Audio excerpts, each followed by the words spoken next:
पितृपक्ष में पूर्वजों की आत्मा की शांति, पिंडदान और श्राद्ध करने की परंपरा है। अधिकतर लोगों की इच्छा यह होती है कि वो गया जाकर ही पिंडदान करें।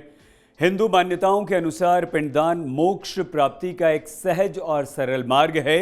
यूं तो हमारे देश के कई सारे स्थानों में पिंडदान किया जाता है, लेकिन बिहार के फल्गु तट पर बसे गया में पिंडदान का महत्व सबसे अधिक है।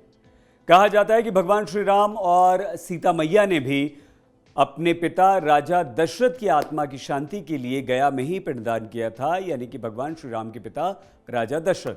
गया में पहले विभिन्न नामों की 360 वेदियां थीं जहां पिंडदान किया जाता था, और इनमें से अब सिर्फ 48 ही बची हैं, और इन्हीं वेदियों पर लोग अपने पितरों का तर्पण और पिंडदान करते हैं।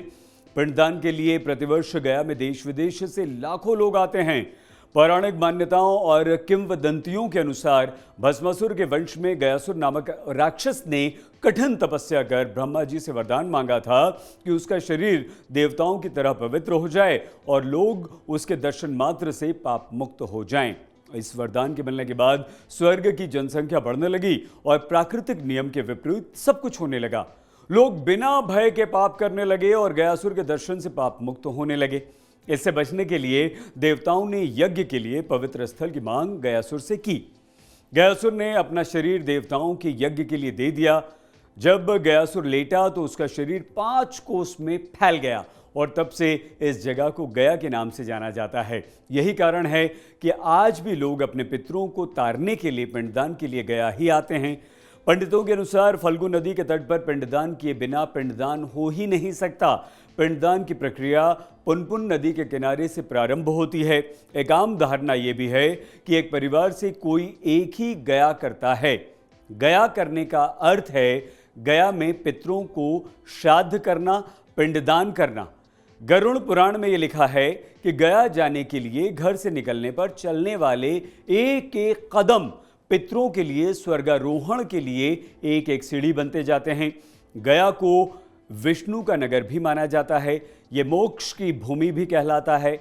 विष्णु पुराण और वायु पुराण में भी गया की चर्चा की गई है।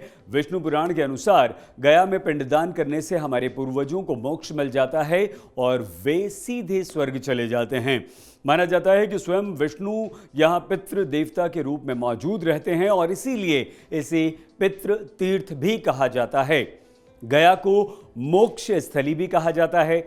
यहाँ वर्ष में एक बार 17 दिन के लिए मेला भी लगता है, जिसे पितृपक्ष मेला कहते हैं।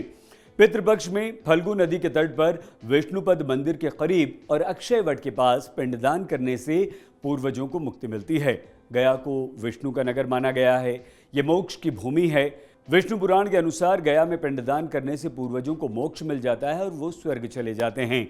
माना जाता है कि स्वयं विष्णु यहाँ पितृ देवता के रूप में मौजूद हैं और इसीलिए इसे पितृ तीर्थ भी कहा जाता है।